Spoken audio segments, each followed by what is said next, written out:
Continuando a leitura do Srimad Bhagavatam, canto 8, capítulo 3, verso 27, as orações de Gajendra.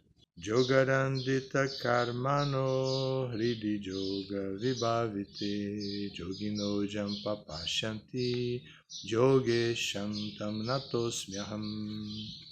Yogarandita karmana, pessoas cujas reações às atividades fruitivas foram queimadas pela Bhakti Yoga. Hridi, no âmago do coração. Yoga Vibhavite, completamente puras e limpas. Yogina,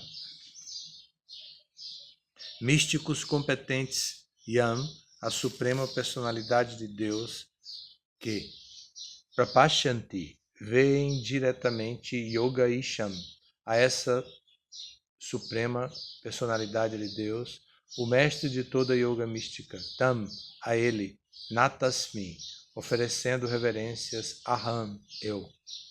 A tradução é a seguinte: ofereço minhas respeitosas reverências ao Supremo, a super-alma, o mestre de toda yoga mística, o qual é visto no âmago do coração pelos místicos perfeitos, quando, através da prática de Bhakti Yoga, estão completamente puros e livres das reações de atividades fruitivas. Repitam, por favor. Ofereço minhas respeitosas reverências ao Supremo, a super-alma, o mestre de toda yoga mística, o qual é visto no âmago do coração pelos místicos perfeitos, quando, através da prática de Bhakti Yoga, estão completamente puros e livres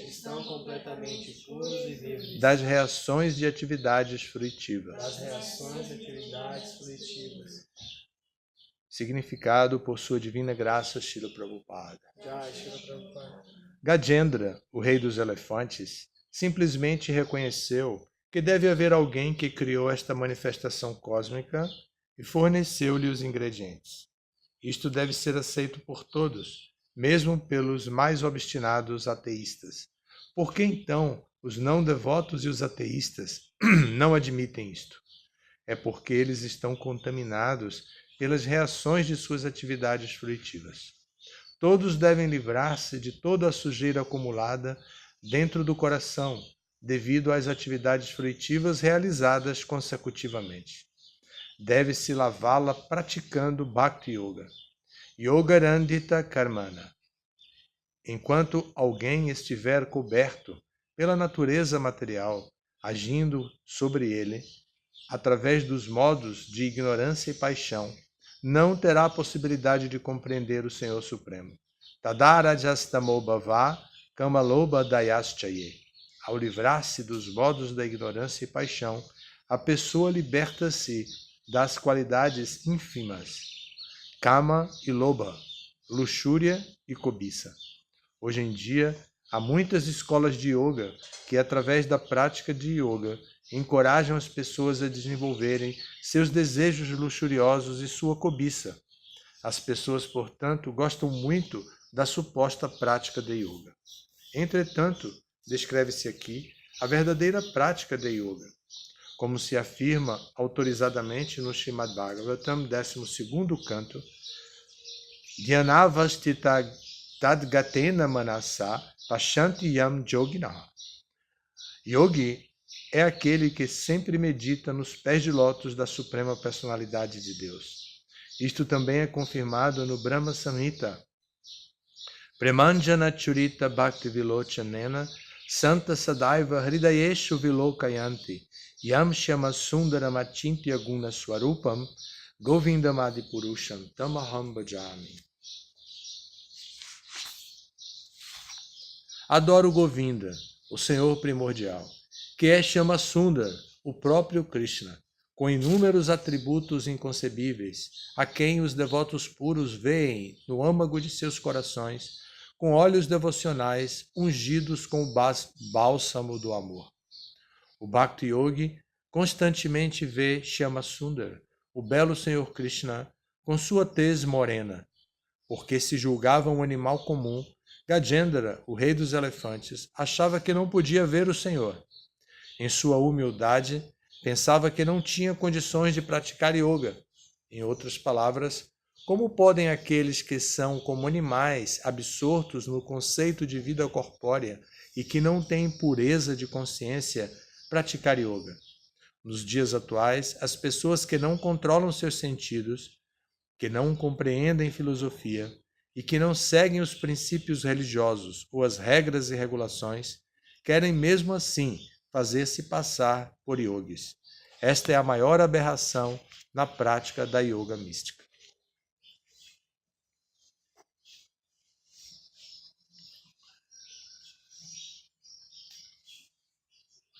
Então, aqui temos esse tema.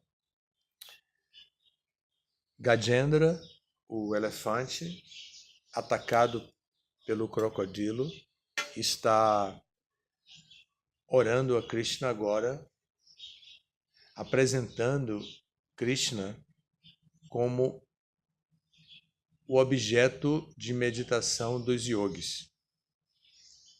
Isso também é significativo, porque gradualmente Gajendra está apresentando Krishna, a pessoa a quem ele está oferecendo orações, como o Senhor de todos os níveis de realização espiritual. Ele já falou da realização impersonalista, já falou também da realização Bhagavan, agora ele está falando da realização Paramatma, para incluir a todos. Ele está definitivamente querendo apresentar Krishna como o Senhor da Yoga, como o Senhor como o Senhor de todos aqueles que meditam na verdade absoluta, que buscam pela verdade absoluta, seja essa busca a nível de Brahman, Paramatma ou Bhagavan. Então Gajendra está muito atento para apresentar-se dessa maneira. No significado, Prabhupada diz que por humildade ele não se sente apto a meditar e a realizar o Senhor Supremo. E depois Prabhupada entra num tema que para a gente é muito delicado. Tem coisas que somente Prabhupada pode dizer e que nós temos tanta coisa para dizer para as pessoas que há coisas que nós não precisamos fazer um esforço de dizer, porque até o ponto delas chegarem a ler o 8º canto do Bhagavatam e entender o que Prabhupada está dizendo, como ele está dizendo, elas já amadureceram o suficiente para compreender Prabhupada como um autor. Caso contrário, se nós simplesmente repetimos o que Prabhupada diz, mas nós não temos a pureza de Prabhupada, então nós afastamos as pessoas. E aqui o tema é yoga. Yoga se tornou muito popular. Quando Prabhupada escreveu, estava apenas começando no Ocidente.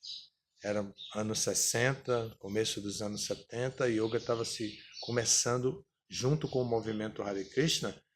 Havia o boom de muitas outras alternativas para se interpretar o mundo confuso daquela época. O mundo está sempre confuso, e sempre surgem linhas de pensamento para a interpretação da confusão do mundo. Mas nessa época, dos anos 60, 70, a busca pela sabedoria oriental era uma busca pelo alívio da pressão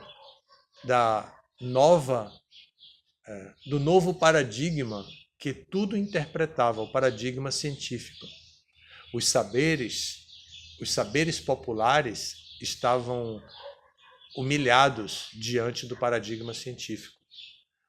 E a emancipação da mulher era muito proeminente. Então, a mulher, mãe doméstica, estava humilhada. Nesse momento, era um momento de projeção do movimento feminista. Então, toda a cultura que havia sido cultivada antes, com todos os seus defeitos, estava sendo questionada. E o mundo olhava para a sabedoria oriental como fonte de inspiração para a solução dos problemas. Então, naturalmente que o vegetarianismo estava bombando, naturalmente que estava bombando no sentido de elite, não estava bombando ainda popularmente como hoje. Tinha um ou outro restaurante vegetariano no mundo assim, espalhado. O movimento ainda nem tinha começado com a sua rede Govinda, que tentou fazer uma rede de restaurantes Govinda. Mas yoga também estava bombando.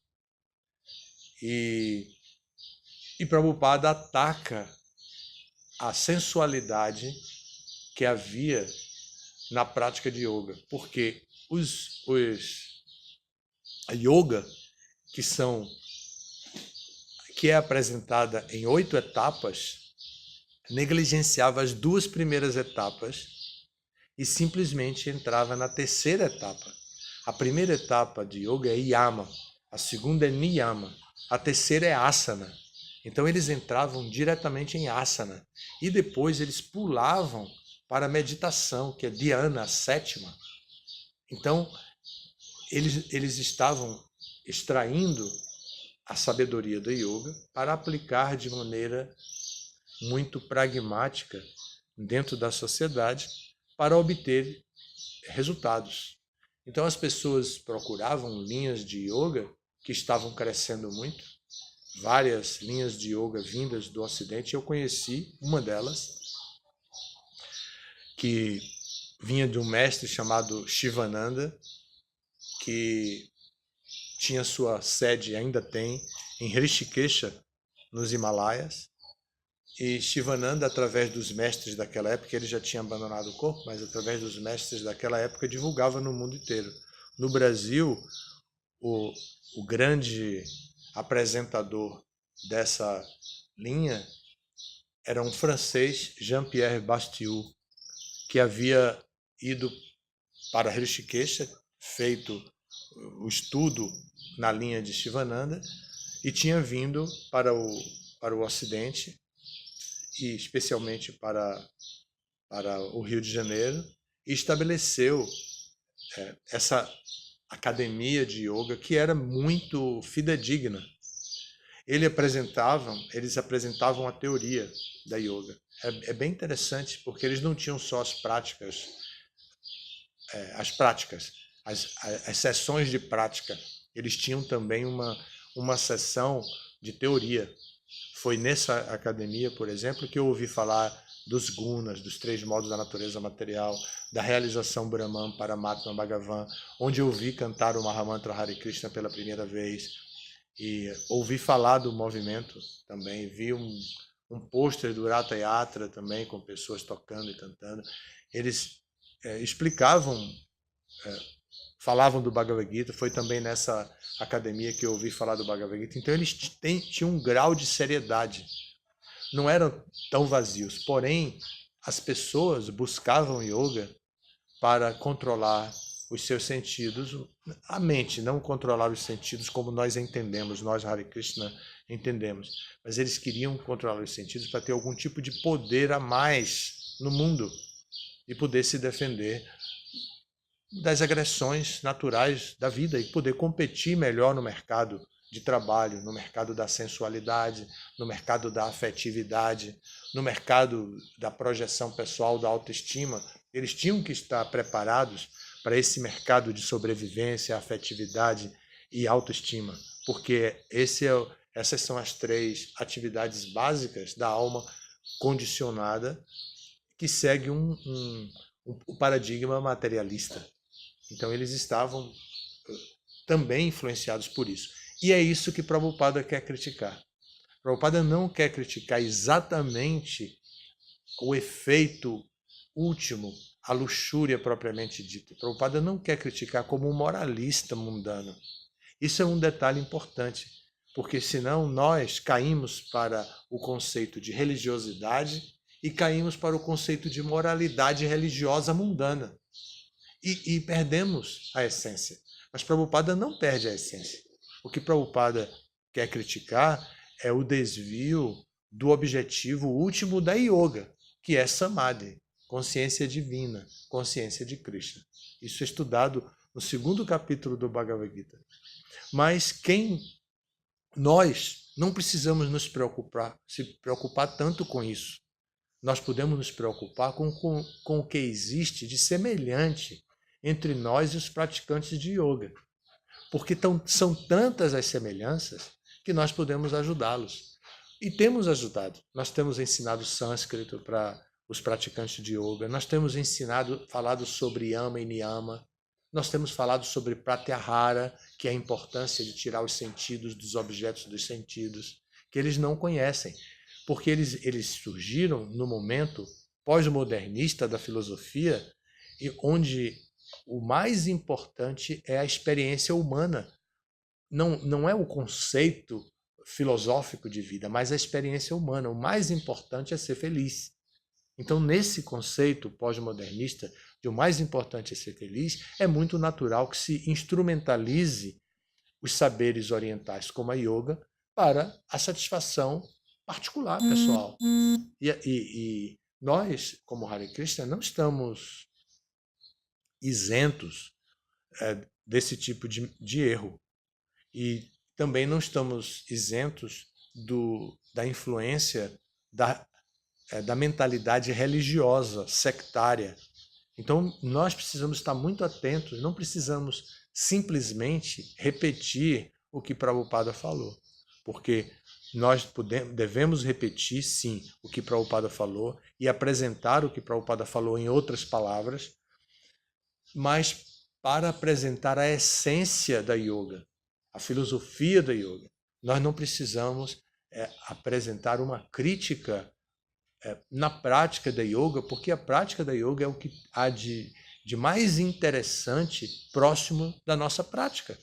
Então, por que criticar algo que está tão próximo de nós quando o mundo está voltado para um descarado gozo dos sentidos e as pessoas estão tão perdidas e ignorantes? Por que nós não vamos trabalhar com a ignorância das pessoas ao invés de maltratar aqueles que estão com o conhecimento ínfimo? O conhecimento de yoga realmente um conhecimento elementar, considerando Bhakti e Bhakti Yoga. Mas é um conhecimento.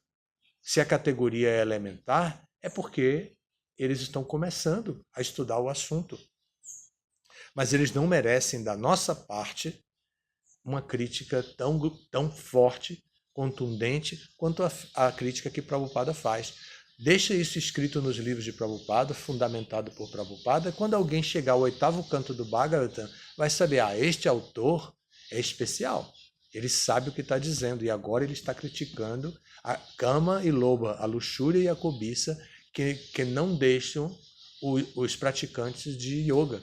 Então a pessoa pode até não se sentir ofendida. Mas se nós usarmos esse conceito de Prabhupada e pregarmos instantaneamente na lata, como falamos, na cara da pessoa, nós vamos definitivamente queimar as pessoas. Nós não temos a realização de Bhakti necessária para isso. Um exemplo mais próximo da nossa realidade, que podemos ver facilmente, detectar facilmente esse mesmo conceito que eu estou apresentando, é a maneira com a qual os evangélicos, com todo respeito a eles, com que os evangélicos criticam os outros cristãos. O mundo está cheio de ateístas, cheio de pessoas degradadas que não estão nem um pingo interessadas na mensagem de Jesus. E ao invés deles se preocuparem com essas pessoas, eles vão se preocupar com quem está com um conhecimento muito pequeno ainda sobre Jesus. Eles não confiam no tempo, eles não confiam completamente na capacidade de Jesus, eles só confiam, aparentemente, demonstram confiar, na institucionalização da fé em Jesus. Então isso é que é o nós não podemos cometer esse mesmo tipo de erro em institucionalizar a fé na consciência de Krishna de tal forma que eliminemos as pessoas que são favoráveis. Nós não podemos fazer isso definitivamente. O movimento Hare Krishna tem resistido até então à dissolução, mas o movimento está mudando e as práticas espirituais holísticas estão em alto conceito, e se nós não entendermos que eles não são uma ameaça à nossa genuinidade, nós vamos perder no campo de batalha. Nós vamos perder a oportunidade. Então nós podemos muito bem compreender isso e agir de uma maneira mais respeitosa, mais educada, mais elegante com todas as pessoas e principalmente mais compassiva.